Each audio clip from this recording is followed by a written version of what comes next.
May mga pagkakataon na akala mo talaga ay minamalas ka na sa buhay. Akala mo talaga wala nang saysay ang buhay mo at wala nang saysay kung bakit nandito ka pa sa mundo. Hanggang isang araw, may pa-plot twist ang tadhana sa'yo.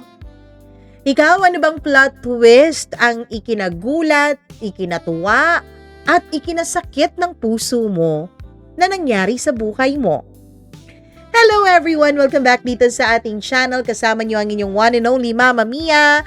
Panibagong araw, panibagong kwento ang ating pagsasaluhan. But before that, alam niyo na ako pa-visit naman ako ng Shop in Style. Hanapin niyo yan sa Blue app. Ayun, ito po ang itsura ng kanilang page, Shop in Style, pa-subscribe, pa-follow, at syempre, abang-abang na rin kayo dyan dahil may pa-live si Ma'am Rose Puno Perez, ang ating kaibigan, at sigurado naman ako na marami kayong mapupusuan at magugustuhan sa kanilang inila-live. So go ahead na, i-click nyo na rin agad-agad yan para makita nyo na ang kanyang mga live araw-araw. Huwag na nating patagalin pa to. Eto na po ang ating tampok na kwento for today dito lamang sa Dear Mama Mia.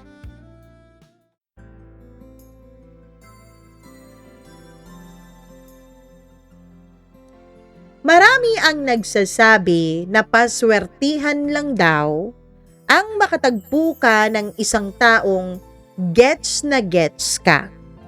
Isang taong maiintindihan ka at isang taong kahit hindi ka magawang intindihin ay hindi ka pa rin maiwan-iwan dahil sa kanyang labis na pagmamahal.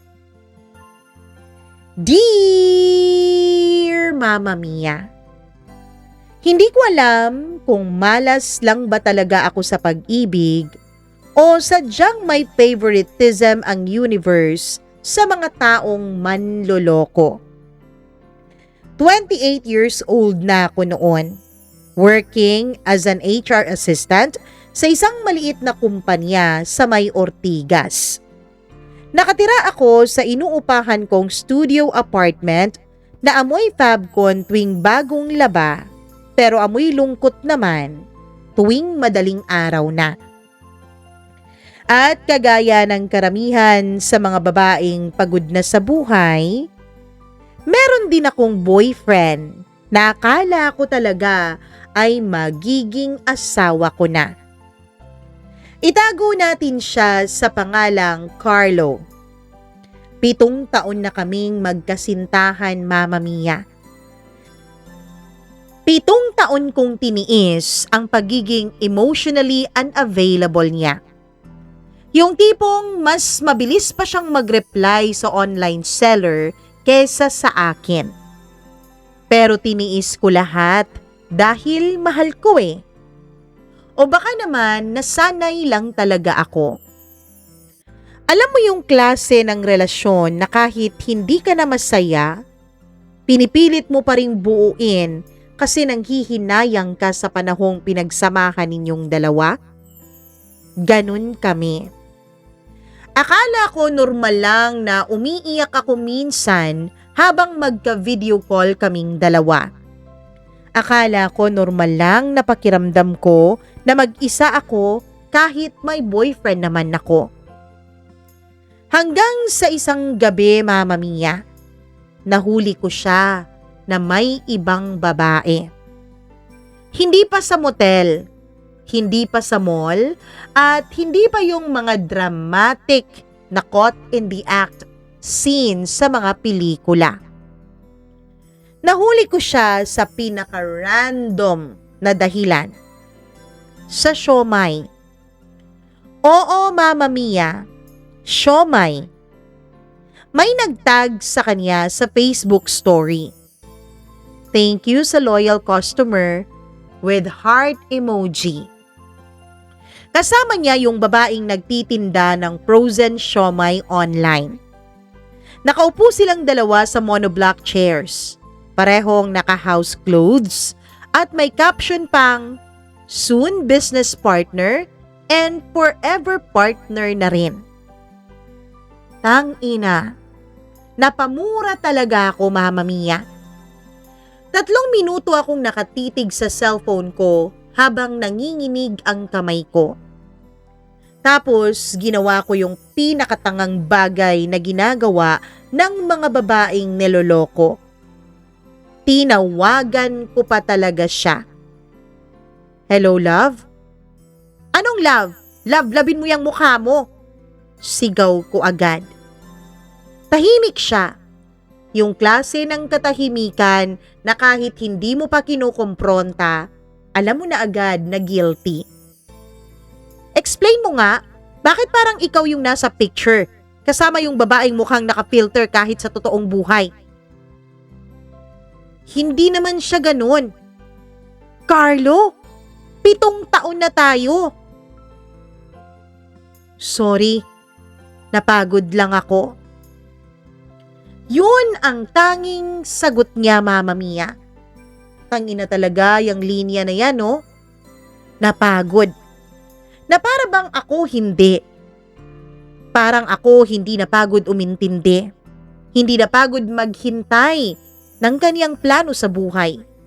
Hindi napagod mag-adjust. Para bang siya lang ang may karapatang mapagod, Mama Mia. Pagkatapos niyang sabihin sa akin ng mga katagang yun, wala na. Hindi na ako sumigaw at hindi na rin ako nagtangkang magmakaawa pa. Pinatay ko na agad yung tawag. Tapos umiyak ako ng umiyak habang yakap-yakap ko yung unan kong amoy Fabcon at sama ng loob. At alam mo kung sino yung unang dumating sa apartment ko kahit 12:00 na ng madaling araw? Si Bambi. Hindi ko siya tinawagan, Mama Mia. Pero somehow, parang alam niya na kailangan ko siya. Parang alam niya na may pinagdadaanan ako. Ganun si Bambi sa akin. Parang built-in emotional support animal. Pagbukas ko ng pinto, bumungad agad siya. Yung best friend kong naka-oversized pink hoodie, may dalang milk tea, 2 malalaking burger, at mukhang handang manakal ng tao. Nasa na ba yung Carlo na yan, ha? Bungad niya. Wala dito. Sayang, nakapag-retouch pa naman ako. Kahit umiiyak ako noon sa sakit ng puso, ay natawa pa rin ako sa hirit ng best friend ko. Ganun siya. Kahit wasak ka na, mapapatawa ka pa rin niya. Pumasok siya sa apartment ko na para bang bahay niya rin. Inilapag niya ang mga dala niyang pagkain sa mesa, tsaka ako hinila paupo sa kama. Tinitigan niya ako ng mabuti. Umiiyak ka? Tanga, obvious 'di ba? Hindi kaya. Akala ko kasi naglamos ka gamit yung luha mo eh. Buwisit talaga tong kaibigan ko na to. Humiga ako habang nakatakip ang mukha ko gamit ang unan. Ang pangit ko na, no? Tanong ko. Te, kahit mukha kang basahang tilapia ngayon, mas maganda ka pa rin dun sa kabit, no? Sabi niya habang binubuksan ang mga fries. Napatawa na naman ako sa pagitan ng paghikbi.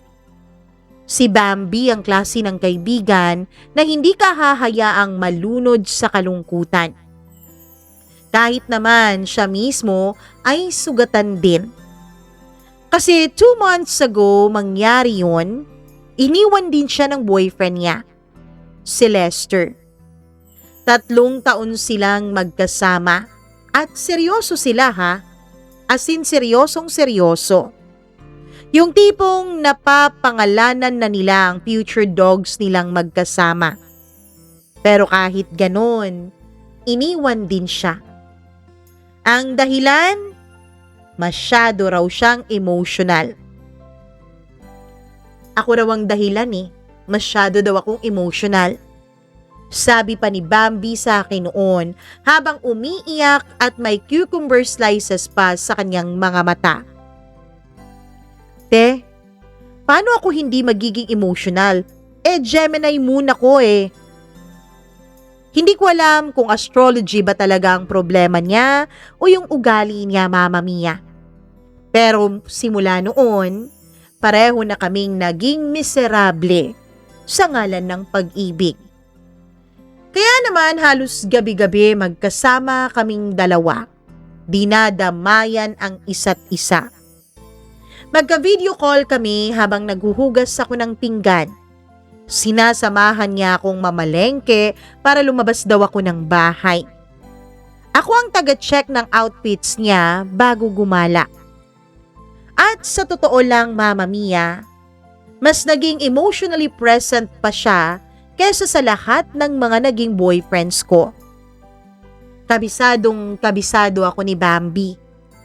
Alam na alam niya ang favorite kong kape. Alam niya pag fake yung tawa ko. Alam niya pag gusto ko lang mapag-isa.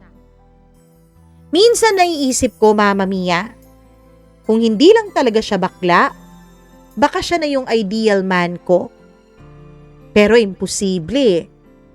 Si Bambi yung tipong kayang huminto sa gitna ng away para lang punahin ang kilay ng kaniyang kausap. Wait lang, te. Bakit di naman pantay ang brows mo? Nawawala ako sa argumento eh. Ganon siya kabakla.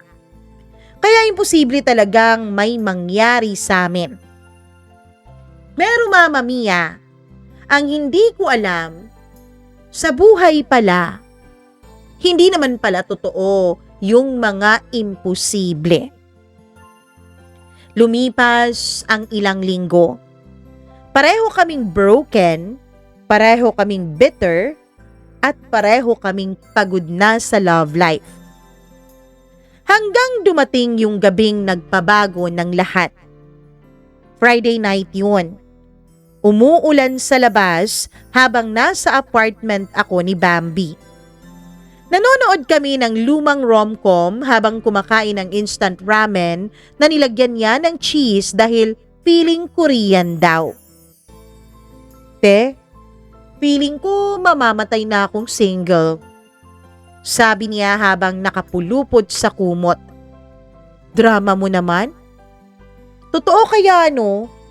Magti-35 na ako next year. Ang closest thing ko sa asawa ay itong ring light ko. Humigop ako ng noodles. At least yung ring light mo loyal, no? Mas loyal pa kaysa sa ex ko. Sabi ko at pareho kaming natawa. Maya-maya ay tumayo siya para kumuha ng pineapple juice. May halo raw na konting brandy yun. Pangit naman ito. Parang lasang cup syrup, sabi ko. Luxury cup syrup kamo. Uminom kami habang nagkukwentuhan tungkol sa mga failed relationships namin.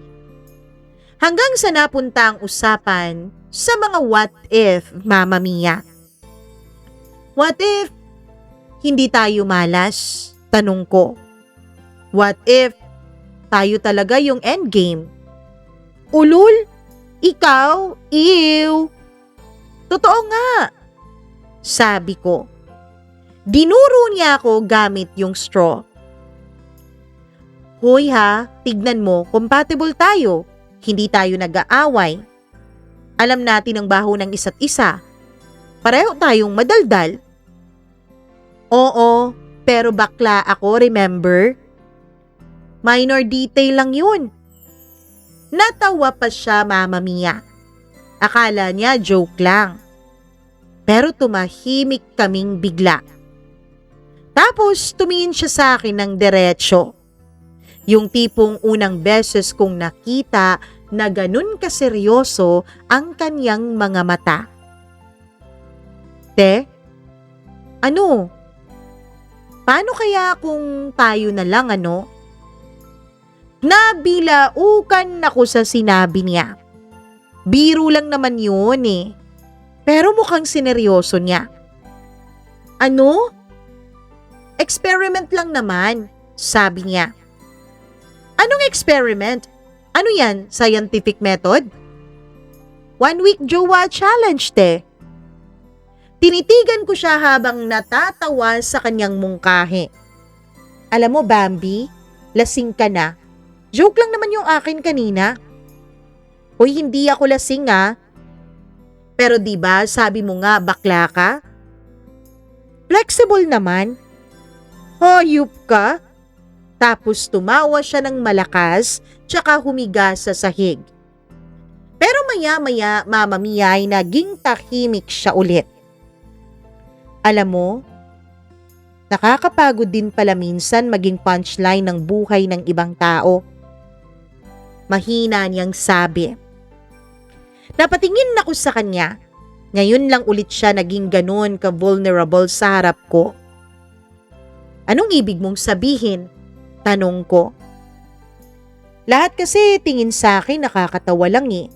Yung baklang best friend, yung entertaining, yung maingay.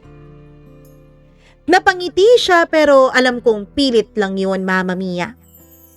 Pero alam mo be, minsan, gusto ko ring maramdaman yung totoong minamahal. Hindi ako agad nakasagot. Kasi sa unang pagkakataon, hindi ko nakita si Bambi bilang yung nakakatawang bakla kong kaibigan.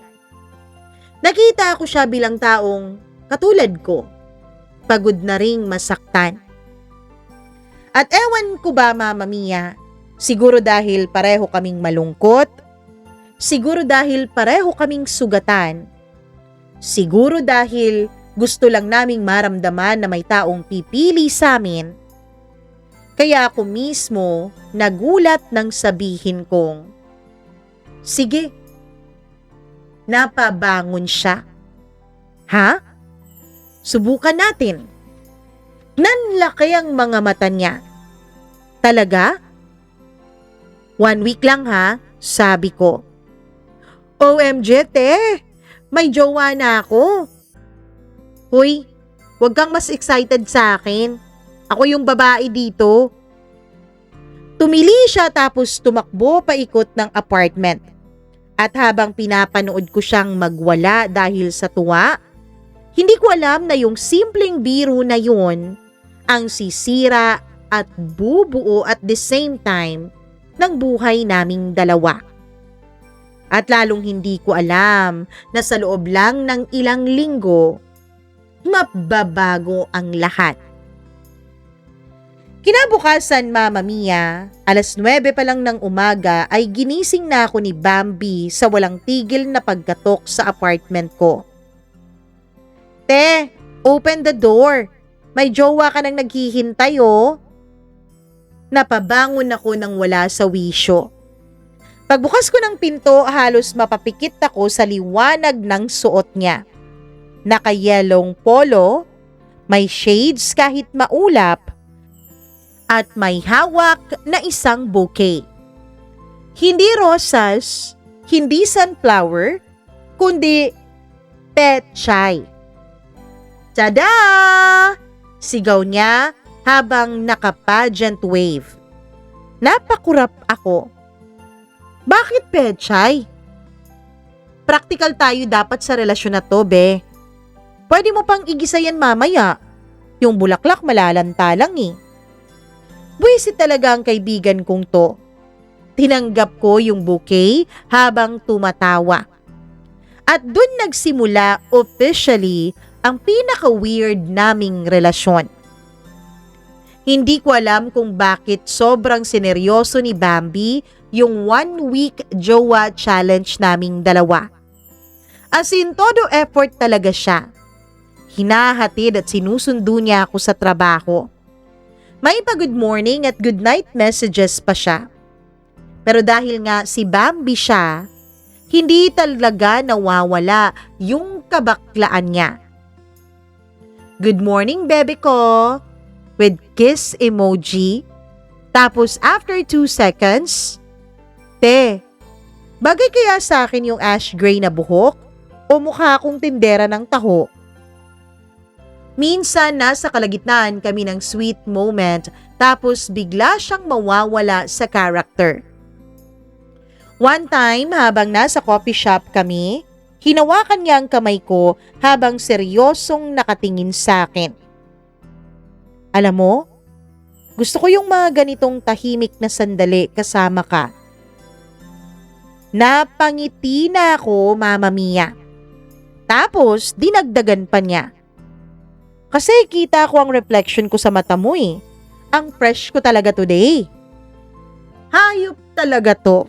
Pero ewan ko, masaya siyang kasama. Hindi pilit, hindi toxic, hindi nakakapagod. Sa unang pagkakataon pagkatapos ng breakup ko with Carlo, nakakatawa na ulit mabuhay. Pagdating sa office, naging instant celebrity ako. Kasi unang beses akong sinundo ng lalaki. At si Bambi pa talaga. Pagkababa ko ng building, nakita ko siyang nakasandal sa motor niyang luma pero makintab dahil lagi niyang inaalagaan at pinupunasan. May dala pa siyang iced coffee para sa akin. Para sa pinakamagandang HR sa buong Ortigas, sabi niya sabay abot. Wow ha, may budget. Hindi yan budget no, investment. Mula sa gilid may narinig akong mahihinang tili. Nung tignan ko ay mga ka-office mates ko pala. Ay! Pumikit ako sa hiya. Lumapit agad si Karen, yung office mate kong mas updated pa sa chismis kesa sa internet. Uy girl, sino yan? Bago pa ako makasagot ay si Bambi na agad ang nagsalita. Ako po ang boyfriend niya. Sabay smile na para bang kandidata sa barangay. Napatingin sa akin si Karen nang nanlalaki ang kanyang mga mata. Gwapo! Thank you! Sagot ni Bambi sabay ayos ng kanyang buhok. Halos mamatay-matay ako noon sa kakapigil kong tumawa. Hindi kasi alam ng office mates ko na bakla si Bambi. At mukhang nag-e-enjoy na siyang lokohin silang lahat. Pag-uwi ko sa desk ko, halos lahat nakatingin sa akin. Uy girl, bakit ngayon ka lang nagka-jowa ng ganyan? Ang gentleman ha? May motor, ang bango, thoughtful at may pa-ice coffee pa. Napailing ako. Kung alam lang nila na kagabi, pinagtatalunan namin yan kung sino ang mas pogi sa 4 na members ng SB19. Habang tumatagal yung challenge namin, ay mas lalo kaming nasasanay. At yun pala yung delikado, Mama Mia. Kasi may mga bagay na habang paulit-ulit mong ginagawa, ay nagiging natural na lang. Yung paghawak niya sa likod ko kapag tumatawid kami sa kalsada. Yung pag-abot niya ng tissue bago pa ako humingi. Yung pagtingin niya sa akin kapag tumatawa ako. Minsan nahuhuli ko ang sarili kong kinikilig. At tuwing nangyayari yun, pinapaalala ko agad sa sarili ko na bakla si Bambi. Experiment lang to. 1 week lang to. Pero ang totoo, Mama Mia, may parte sa akin na naguguluhan. Kasi bakit parang mas boyfriend pa siya kesa sa mga naging totoo kong boyfriends noon? 3rd day ng challenge namin, nagyaya siyang mag-mall. Kailangan natin ng legit date, ano? Sabi niya. Ano? Kulang pa ba tong kahibangan natin? Te, may relationship tayo. Dapat may content. Content? Malay mo mag-viral tayo. Pagdating namin sa mall, para talaga kaming totoong couple. Kung hindi alam ng mga kakita sa amin na bakla si Bambi, ay iisipin talaga nila na totoong boyfriend ko siya. May pa-photo booth kaming dalawa. Nag-aagawan ng prize, magka-holding hands habang naglalakad. At sa totoo lang, Mama Mia, akala ko nung una awkward yun. Pero hindi. Ang gaan sa pakiramdam. Walang pressure, walang pagod. Hindi ko kailangang magpanggap na cute. Hindi ko kailangang mag-tiptoe sa ugali niya. Kasi kilalang kilala na namin ang isa't isa. Kabisado na. At siguro yun ang dahilan kung bakit hindi kami nakaramdam ng awkwardness. At kung bakit sobrang dali lang para sa amin na gawin ang lahat ng bagay na yon. Nauwi kami sa isang samgyupsal restaurant. Habang nagsasalita ako tungkol sa toxic kong ex, busy naman si Bambi sa pag-ihaw ng karne. Tingnan mo to, 7 taon na kong tiniis, tapos iiwan lang ako para sa siomai seller? Reklamo ko. Te, baka kasi hindi ikaw ang siomai ng buhay niya. Sabi niya habang inikot-ikot yung pork belly. Anong klaseng advice ba yan? Baka kasi ang gusto niya siomai, tapos ikaw Shanghai. Bago ko pa siya masapak ay may dumaan ng waiter.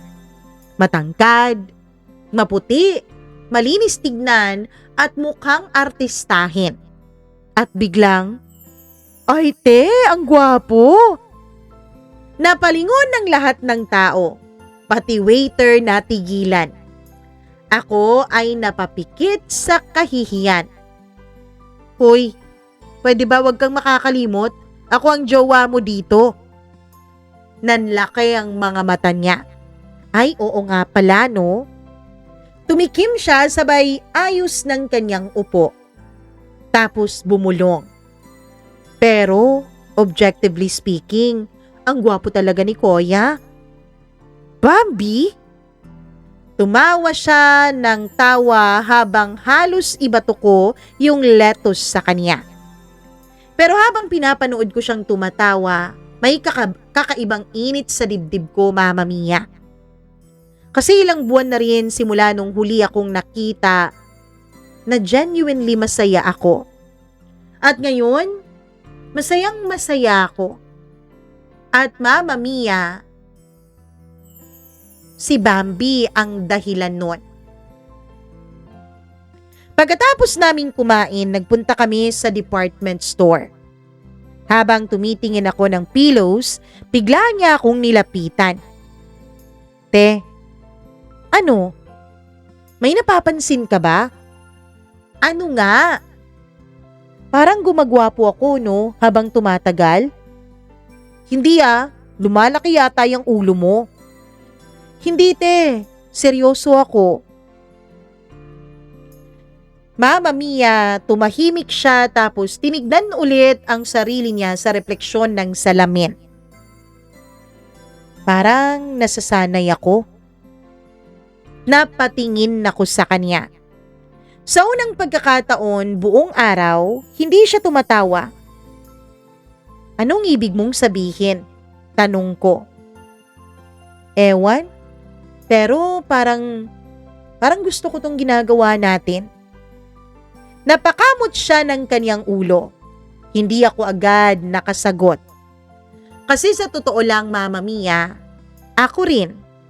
Gusto ko rin yung ginagawa naming dalawa. At doon ako unang kinabahan ng sobra.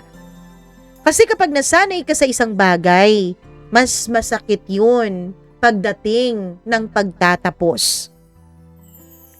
Nang gabing yun, habang magka-video call kami bago matulog, ay bigla niya akong tinanong. Te, ano yun?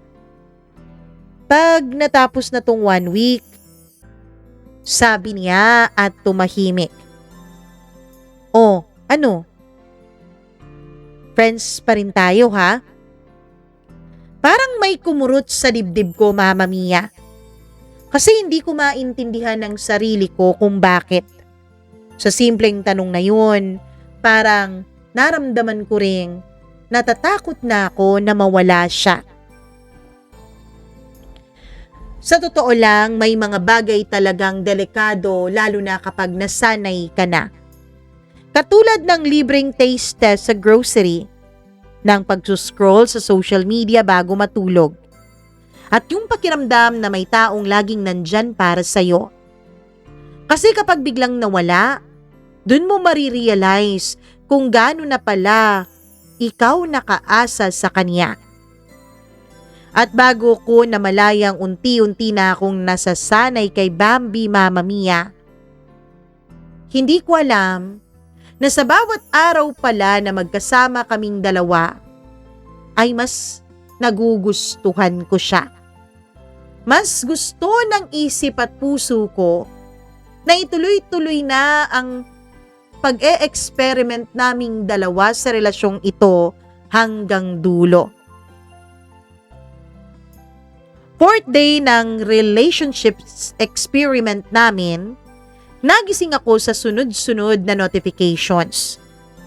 Pagtingin ko sa cellphone ko, puro messages niya. Good morning, baby ko. Rise and shine, parang oily face. At dahil mahal kita, pinandar ko na ang rice cooker mo gamit ang duplicate key.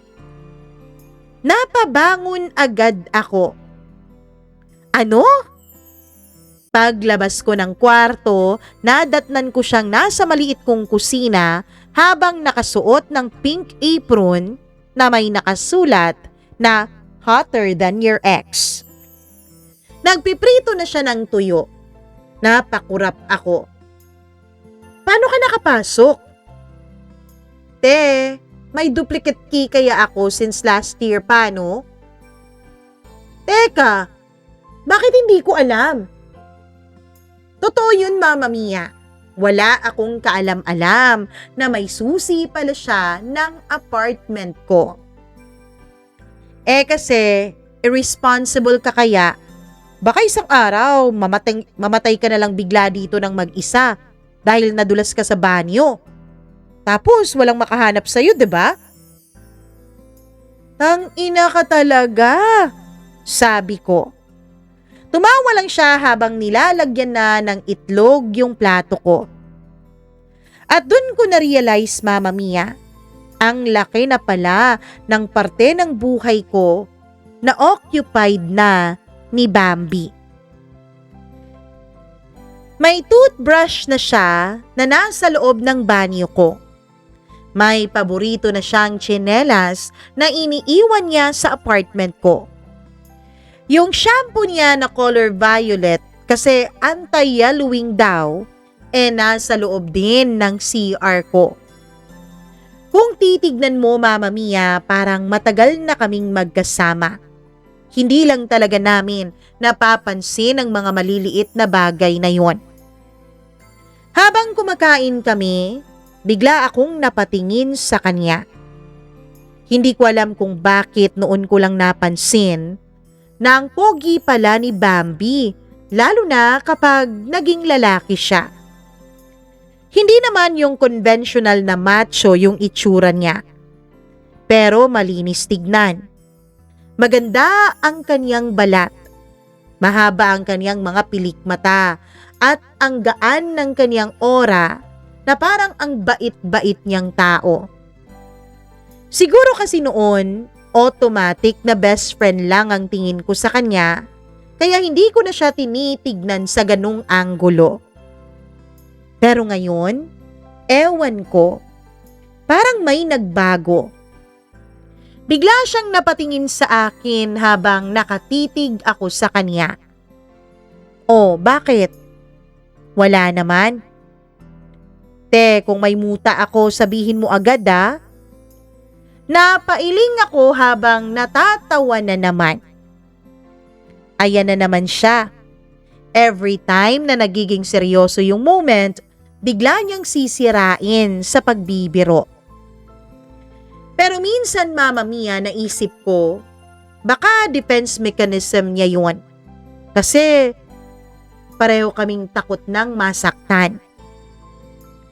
Pagdating ng hapon, nagyaya siyang mag-grocery. Couple things lang, sabi niya. Uy, hindi tayo couple, no? Okay, edi situationship with government issues. Sabi niya na natatawa ulit ako. Habang nasa grocery kami, aliw na aliw siya. Pinagtutulak niya yung cart habang kunwari ay nagbablog. Hi guys! Welcome back to our channel. Today, samahan niyo kaming bumili ng mga bagay na hindi kayang ibigay ng ex niya. Number 1, consistency.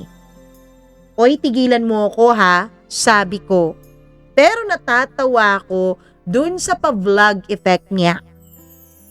Lagi akong natatawa kapag kasama ko siya. At nakakainis kasi hindi ko na maalala kailan ako huling naging ganito kakomportable sa isang tao. Habang pumipili ako ng detergent ay bigla akong may napansin. May isang babaeng nakatingin sa amin. Mga nasa early 30s. Maganda, mukhang sosyal, at mukhang masama ang tingin sa akin.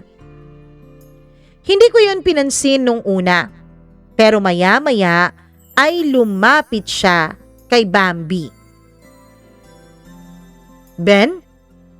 Napalingon si Bambi at biglang nagbago ang mukha niya. At Mama Mia, siya ko lang nakita na may lalaking kasama yung babae. Nung binanggit na ni Bambi ang pangalan niya. Lester? Yung ex niya. Yung lalaking nanakit sa best friend ko. Mas gwapo siya kesa sa expected ko. Corporate type, mukhang mabango, mukhang kaya kang lokohin ng nakapolo. Tumayo si Bambi ng diretsyo. Yung dating makulit niyang aura ay biglang nawala. Kamusta ka na? Tanong ni Lester. Okay lang. Napansin kong pilit yung boses ni Bambi. Tapos napatingin si Lester sa akin. Friend mo? Bago pa ako makasagot, ay si Bambi na ang sumagot para sa akin. Girlfriend ko? Natahimik ako, pati din si Lester. Katulad mo, girlfriend mo yung kasama mo, di ba? Halatang nabigla si Lester, Mama Mia. Girlfriend? Oo. Biglang ngumiti si Lester pero halatang fake. Wow, di ko in-expecto ha. Surprise! Hindi lang ikaw ang marunong mag-girlfriend. Tahimik ulit. Ramdam ko yung tensyon. Yung klase ng katahimikan na maraming gustong sabihin pero parehong nagpapanggap na okay lang. Hanggang sa nagsalita si Lester, Mama Mia. Nung umalis na at naghanap yata ng mga products o ibang bibilhin yung babae. Masaya ka ba? Napatingin ako kay Bambi. Ngumiti siya. Yung ngiti na hindi yung usual playful smile niya. Yung ngiting tahimik, professional. Oo naman. At hindi ko alam kung bakit pero may kirot akong naramdaman para sa kanya. Ilang segundo lang ay umalis na rin yung Lester, sumunod dun sa babaeng kasama niya kanina. Hindi agad nagsalita si Bambi. Tahimik lang siya habang nagtutulak ng cart. Hindi ako sanay na ganun siya. Kaya makalipas ang halos 1 minuto ay ako na ang unang nagsalita. Okay ka lang? Oo naman. Pero alam kong nagsisinungaling siya, Mama Mia.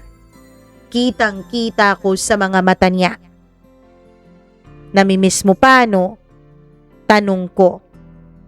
Huminto siya sa paglalakad tapos tumawa ng mahina. Ang hirap, no? Ang hirap ano? Yung alam mong sinaktan ka na nung tao, pero may parte pa rin sa sarili mo na nagmamahal pa rin sa kanya. Hindi ako nakasagot sa kanyang sinabi kasi sa totoo lang, gets ko. Sobrang gets ko, Mama Mia. Ganun ako kay Carlo noon at siguro kaya kami naging magkaibigan ni Bambi dahil gets namin ang pinagdadaanan ng isa't isa. At pareho kaming marunong magmahal ng sobra. Kahit minsan, kami na yung nauubos. Pagka-uwi namin sa apartment ko ay tahimik pa rin siya. Naupo lang siya sa sahig habang nakasandal sa kama ko.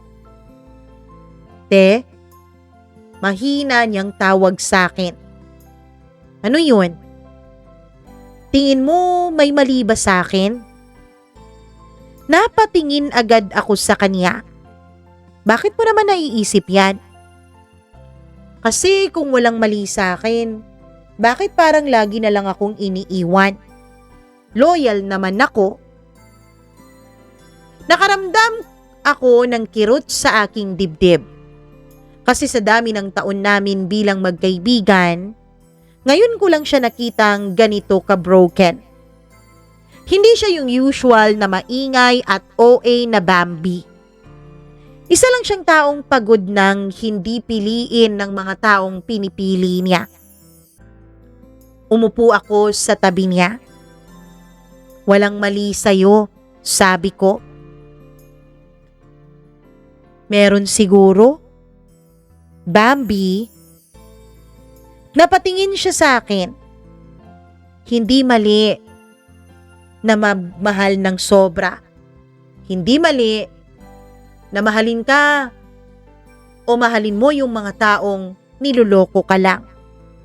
Hindi mo kasalanan yun. Kasalanan nila yun.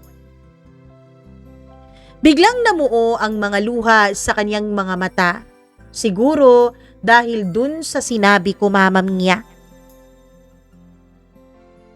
Te, totoo ang sinabi ko, Bambi. Hindi ko yan sinasabi dahil kaibigan kita. Tumahimik siya. Tapos dahan-dahan niyang ipinatong ang ulo niya sa balikat ko. Sa maliit kong apartment, sa ilaw na medyo kumukurap, sa isang gabing pareho kaming sugatan, pakiramdam ko hindi na kami nagpapanggap dalawa. Maya-maya ay nagsalita siya ulit. Mahina lang, yung halos bulong lang. Alam mo, minsan naiisip ko, sabi niya at biglang tumigil. Naiisip na ano? Paano kung hindi pala ako bakla? Napatingin ako agad sa kanya. Ano? Napatawa siya ng mahina. Ewan ko, naguguluhan na rin ako sa sarili ko eh. Anong ibig mong sabihin, Bambi? Ang totoo niyan, hindi ko alam kung dahil lang ba sa'yo to o dahil pagod na akong maging ako. Hindi ako nakasagot. Dahil sa totoo lang, Mama Mia, pilit ko mang itago pero maging ako ay naguguluhan na rin. At doon ko unang naramdaman yung bagay na pilit kong iniiwasan simula nung magsimula itong kalokohan naming dalawa. Yung takot. Sa totoo lang, natakot din ako sa sarili ko. Kilala ko kasi ang sarili ko, Mama Mia. Mabilis akong mahulog. Mabilis akong magmahal. Lalo na kapag kamahal-mahal naman talaga ang isang tao. At yun yung takot ko. Natatakot ako kasi paano kung may isa sa amin na biglang maging totoo ang nararamdaman para sa isa. Anong mangyayari pagkatapos ng setup na yon? Magugulo ba yung friendship namin? Pagkatapos ng gabing yun, may nagbago sa pagitan naming dalawa ni Bambi. Hindi ko lang talaga masabi kung ano, pero ramdam ko. Nakikita ko, mas tahimik na si Bambi minsan. Mas madalas na niya akong titigan kapag akala niyang hindi ko napapansin ang pagtingin niya. At mas delikado, Mama Mia, yung nararamdaman ko. Kasi mas madalas ko nang gustong hawakan ang kamay niya kahit wala namang dahilan. Para sa akin, hindi na siya mukhang biro. Hindi na siya simpleng challenge o simpleng experiment lang. At dun ako nagsimulang matakot sa sarili kong nararamdaman. Nasa 5th day na kami ng experiment namin. Bumuhos ang sobrang lakas na ulan sa buong Metro Manila. Tipong halos walang makita sa bintana sa sobrang lakas ng ulan. Yung mga sasakyan sa labas parang lumulutang na sa baha. Nag-chat ako kay Bambi na wag na siyang pumunta sa apartment ko dahil delikado. Pero makalipas lang ang 1 oras, kumakatok na siya sa apartment ko, Mama Mia. Pagbukas ko ng pinto, bumungad sa akin yung best friend kong basang-basa ng ulan, hawak ang plastic bag ng Jollibee at mukhang nakipagdigmaan pa sa habagat makarating lang sa apartment ko. Ano ka ba? Hindi ka ba marunong matakot sa baha at sa ulan, ha? Sigaw ko. May dala akong Chicken Joy. Sabi niya na hindi man lang pinansin na may pag-aalala at pagpapanik na sa boses ko nung mga panahon na yon. Naisip ko kasi, Mama Mia, paano kung nadisgrasya siya habang papunta siya sa apartment ko at umuulan ng malakas? Mama Mia, pumasok siya habang nanginginig sa lamig. Ako naman, nagnanag sa kanya noon. Pwede ba, Bambi? Kahit minsan naman makinig ka, lalo na kung para sa sarili mo namang safety. Hayop ka talaga. Pinahiram ko siya ng oversized shirt ko habang pinapatuyo ko ang buhok niya gamit ang maliit kong towel. Matapos kong mapagod na magnag sa kanya ay tahimik lang kami pareho. At ewan ko ba, pero parang sobrang domestic ng eksena. Yung tipong parang matagal na kaming mag-asawa dalawa. Pangit mo? Sabi ko habang ginugulo ang basa niyang buhok dahil tinatanggal ko sa isipan ko yung mga naiisip kong kung ano-ano. Pero love mo pa rin. Hirit niya na siyang bigla kong ikinatahimik. Kasi unang beses niyang sinabi yun nang hindi pa biro. At unang beses akong hindi natawa sa rebuttal niya. Habang kumakain kami ng dinner sa sahig dahil maliit lang naman ang apartment ko, ay biglang namatay yung ilaw. Brown out? Tanong ko. Mukha nga. Tumigil sa pag-ikot yung electric fan. Biglang parang uminit ang buong kwarto kahit na umuulan naman sa labas. Perfect. Para tayong iniihaw nito. Para tayong yung baboy dun sa samgyupsal. Reklamo ko. Teka, may kandila ako. Teka, bakit may kandila ka sa apartment mo? Excuse me, Girl Scout ako, no? Prepared akong tao lagi. Hindi kaya OA ka lang? Natawa siya habang nagsisindi ng kandila. At sa totoo lang, Mama Mia, parang lalo siyang gumwapo sa ilaw ng kandila.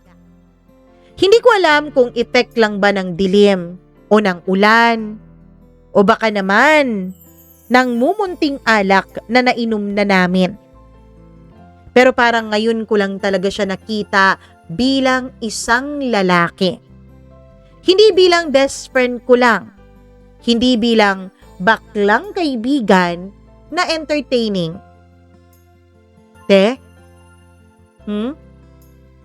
Thank you, ha?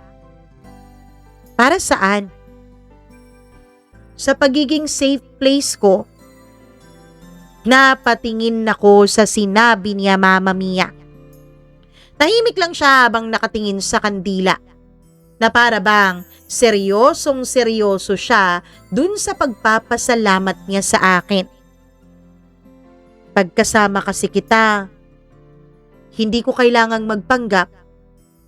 Pagkasama kasi kita, naging buong-buo ako na walang kailangang itago. Mahina niyang sabi. Kumirot ang dibdib ko. Mama Mia, kung tatanungin ko ang sarili ko, ganun din ang nararamdaman ko para sa kanya. Pagkasama ko siya, wala akong kailangang isipin. Hindi ko kailangang isipin kung pumapangit na ba itsura ko. Hindi ko kailangang isipin kung bumabaho ba hininga ko. Basta napaka-komportable ko sa kanya. Alam ko na hindi niya ako huhusgahan. Kapag kasama ko siya, hindi ko kailangang magpanggap na strong ako. Hindi ko kailangang magmukhang okay. Hindi ko kailangang maging perfect. Kay Bambi, pwede akong maging ako kahit sino pa ako. At siguro yun ang dahilan, Mama Mia, kung bakit bigla na lang naging mabigat ang hangin sa pagitan namin. Bambi, napatingin siya sa akin. At doon ko napansin na magkalapit na pala kaming dalawa. Sobrang lapit na pala namin sa isa't isa. Naririnig ko na ang paghinga niya. Naamoy ko na yung paint scent ng kolonya na humalo sa tubig ulan na bumasa sa kanya. Tapos bigla siyang ngumiti ng mahina. Bakit ka kinakabahan? Tanong niya. Hindi sagot ko. Sinungaling. Tumahimik ka nga. Tumawa siya. Mahina lang, Mama Mia. Pero ewan ko, hindi ko narinig ang pagiging bakla niya dun sa pagtawa niyang yon. Tapos dahan-dahan niyang hinawakan ng kamay ko. At napamura ako sa sarili ko, Mama Mia, dahil parang may mga libu-libong kuryente na dumaloy sa katawan ko. Dapat umatras ako, 'di ba? Dapat pinaalala ko sa kanya na bakla siya, na best friend ko siya, na experiment lang naman ang pagiging magjowa naming dalawa, at na mali ang bagay na nakaamba naming gawin. Pero kahit alam ko kung anong tama kong gawin ay hindi ko ginawa, Mama Mia. Kasi sa unang pagkakataon, matapos ang mahabang panahon, pakiramdam ko may taong tumingin sa akin na parang sapat ako. Walang kulang, walang kailangang baguhin sa pagkatao ko. Ako lang. At siguro dahil pareho kaming sugatan, parehong pagod, parehong naghahanap ng taong kakampi, nang yakapin niya ako, Mama Mia, hindi ako umiwas. Hindi ko alam kung paano nagsimula. Basta isang segundo, nagyakapan kaming dalawa. Tapos sa susunod, nakahawak na siya sa mukha ko. Te? Ano? Tanong ko. Pwede ba kitang halikan? At doon dapat natapos ang lahat. Doon dapat tinulak ko siya, pero imbis na tumanggi ako, napapikit na lang ako. At siya na yung nagkusang lumapit. Mabagal, maingat, na para bang takot na baka mawala ako. At nung naglapat ang mga labi namin, parang tumigil ang buong mundo. Mama Mia, wala akong naramdamang pandidiri. Wala akong naramdamang awkwardness. Wala akong naramdamang kalaswaan. Bagkus ang naramdaman ko, kaba, init, lungkot, pagmamahal na hindi pa namin maamin sa isa't isa. At bago pa kami matauhan ay tuluyan nang nalaglag ang lahat ng depensa namin sa aming mga sarili. Kinabukasan, Mama Mia, nagising akong masakit ang ulo ko. At mas masakit yung realization. Dahan-dahan akong napabangon. Tahimik ang apartment ko. Tapos nakita ko siya. Nasa gilid ng kama. Nakatulala at hawak-hawak yung ulo niya. Parang nawalan siya ng kaluluwa. Bambi, napalingon siya sa akin. Tahimik lang kami pareho. Tapos maya-maya, "Te, ano? Parang may na-unlock akong bagong character." Napahawak ako sa mukha ko. "Te, hindi ko alam kung anong nangyari sa akin. Hindi ko alam kung paano natin nagawa kagabi yung bagay na yon." "Hindi ko rin alam," sagot ko. "Straight na ba ako, te? O baka bisexual ako? O baka curious lang ako? Nalasing lang ba talaga tayo? Kaya tayo nag-anuhan? Bambi, bakit ako tinatanong mo?" Pareho kaming napahawak sa aming mga ulo. Tapos maya-maya ay bigla kaming nagtawanan. Mama Mia, hindi ko alam kung bakit kami nagtatawanan. Siguro dahil hindi namin alam kung paano ipaprocess ang lahat ng nangyari. Pero sa likod ng mga tawanan, alam ko, pareho kaming takot. Kasi alam naming hindi na maibabalik sa dati ang lahat sa aming dalawa. Hanggang sa natapos na nga yung 1 week challenge namin bilang magjowa. Pero walang gustong magsabi na tapos na. Kaya naman nagpatuloy lang kaming dalawa. Hindi namin pinag-usapan yung pagtatapos sana dapat nung challenge. Na parang naging natural na lang kami. Mas madalas na siyang natutulog sa apartment ko. Mas madalas na kaming magkahawak kamay. At mas madalas na niya akong hinahalikan sa noo kapag pagod ako. At unti-unti, Mama Mia, parang nakakalimutan na naming imposibleng maging kami sa totoong buhay. Hanggang sa dumating yung araw na nagbago na nga ng tuluyan ng lahat. Na-delayed ang buwan ng dalaw ko. Noong unang linggo itong na-delay, hindi ko pinansin. Baka hormonal change lang. Baka dahil stress lang ako sa trabaho. Nung lumipas na ang ikalawang linggo ay kinabahan na ako. Tahimik akong bumili ng pregnancy test kit sa convenience store na malapit lang sa apartment ko. Yung cashier parang gusto na agad akong i-congratulate. Hindi ko magawang ngumiti. Pagdating ko sa apartment, halos nanginginig ang kamay ko. Paulit-ulit kong sinasabi sa sarili ko, imposible to. Hindi pwedeng mangyari to. Isang beses lang naman kaming nag-anuhan eh. Pero ilang minuto lang, 2 pulang guhit ang bumungad sa akin. Pakiramdam ko nawalan ako ng hangin. Naupo ako sa toilet bowl habang nakatingin sa hawak kong test kit. Parang hindi nagme-make sense ang lahat.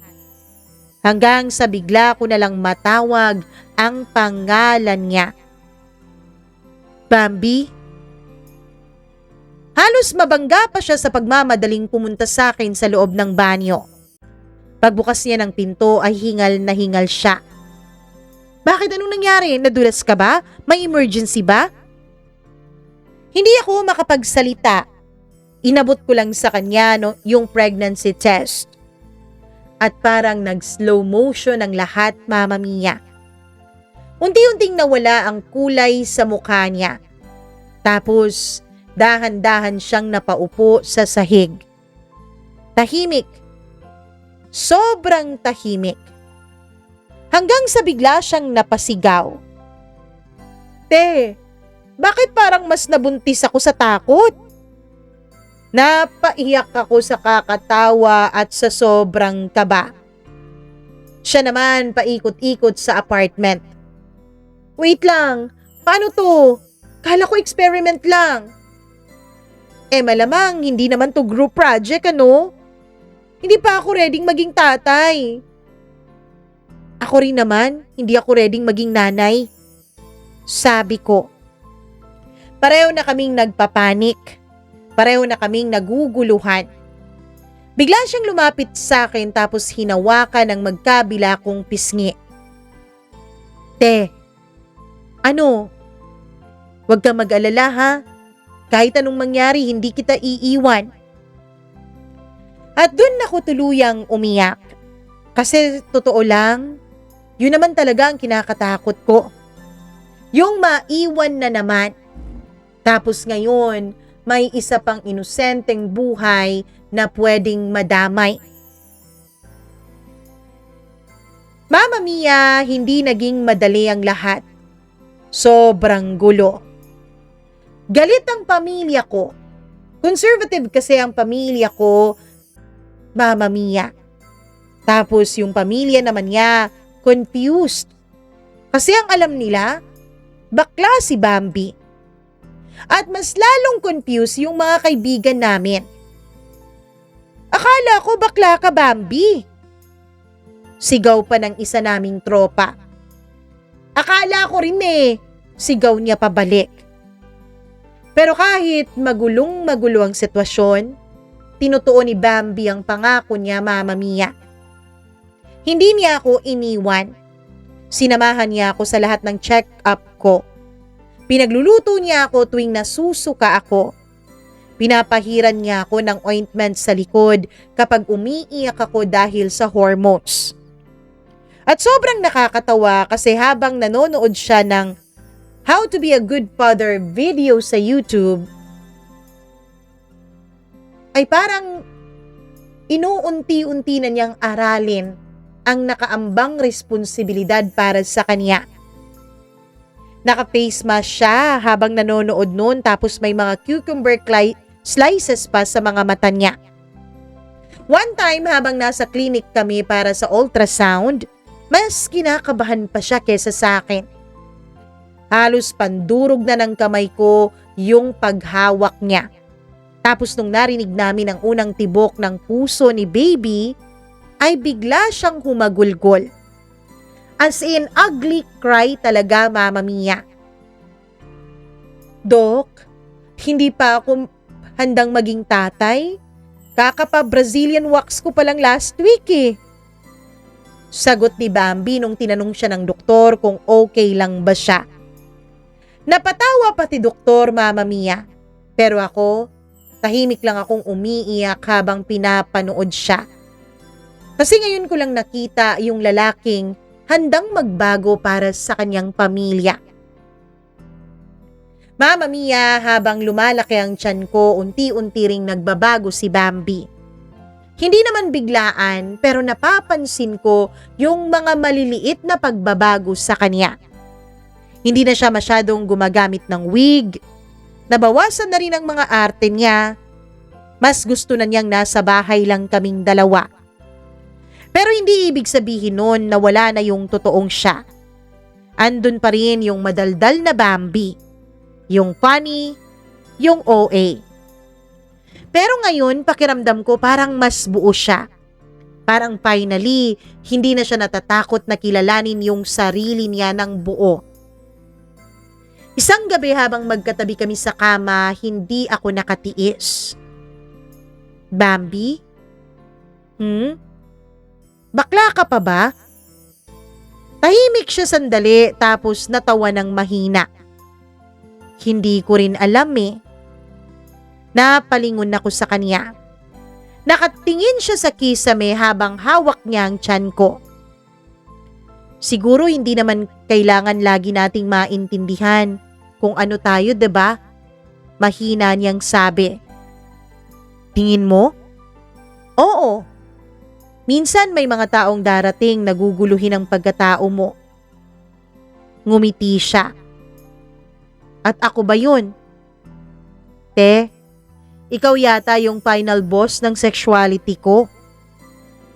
Tinulak ko siya habang tumatawa. Pero maya-maya lang ay naging tahimik ulit kaming dalawa.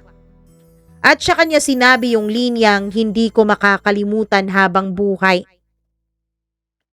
Akala ko, plot twist ka lang ng buhay ko.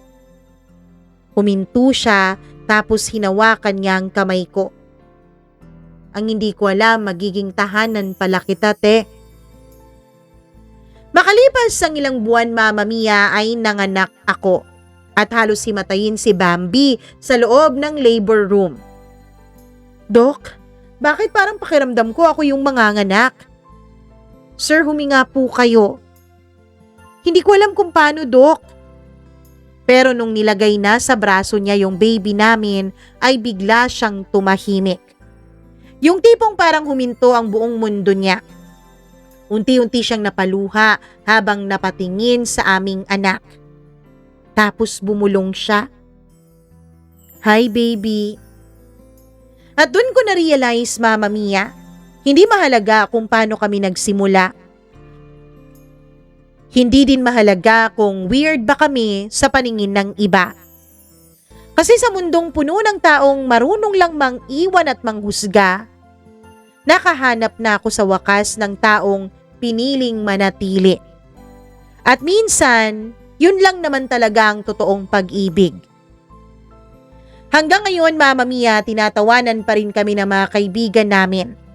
Lalo na tuwing kinukwento namin kung paano talaga nagsimula ang lahat. Sa viral noon na 1-week jowa challenge. Pero nauwi kami sa totoong pamilya. At oo, Mama Mia, wala pang 1-year-old ang anak namin nung nagdesisyon kami ni Bambi na magpakasal. Nangako siya sa akin na mamahalin niya ako.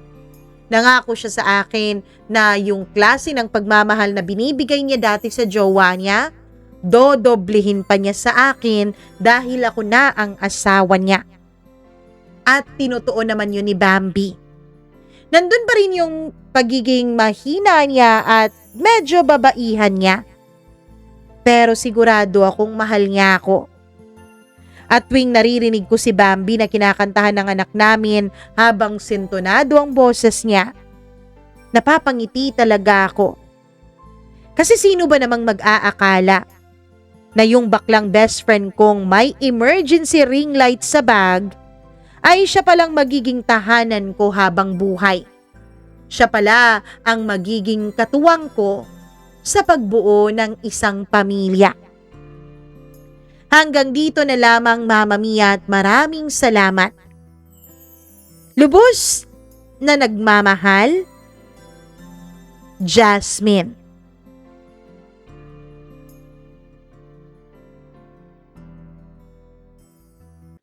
Ay, grabe no. Ito talaga ang literal na ibig sabihin na love knows no gender. 'Di ba? Grabe, nakakakilig na nakakatawa na nakakatuwa. Congratulations sa inyong dalawa, Jasmine at Bambi. Pero mukhang Ben yata ang totoo mong pangalan, ha? Kasi Ben ang nakalagay kanina, 'di ba? Nung dumating yung Lester. Anyways, congratulations sa inyo at hangad namin ang masaya ninyong pagsasama habang buhay.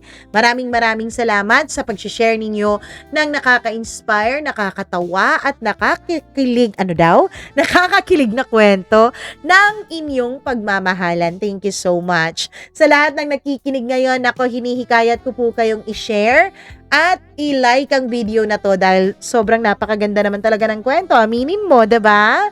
So, share na at syempre siguraduhin mong nakasubscribe ka na dito sa ating channel at nakapag-click ka na rin ng notification bell para lagi kang updated sa tuwing meron tayong bagong upload. Yun naman ang pinaka-importante.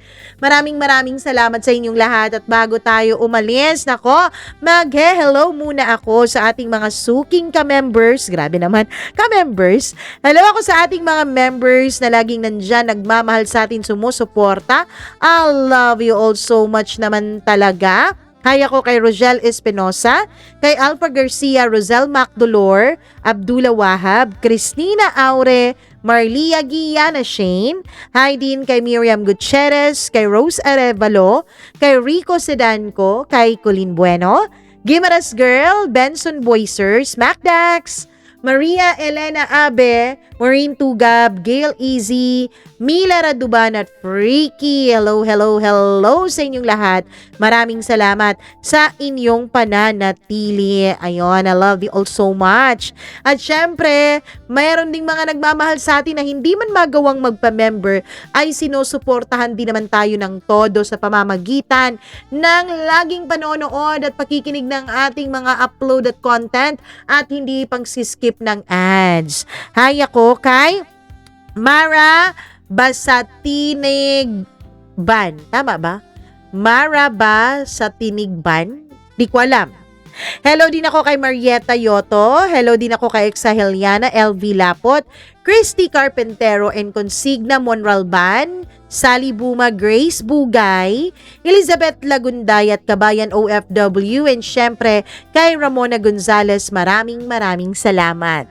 Sa inyong lahat na nakikinig ngayon, kung may sarili po kayong kwento, wag na kayong mag-atubili, share nyo na yan. Mag-email lamang sa mamamia.cdo0317@gmail.com. Ako po si Mama Mia, hanggang sa susunod po nating kwento. Mwah! I love you all. Ingat! Bye-bye!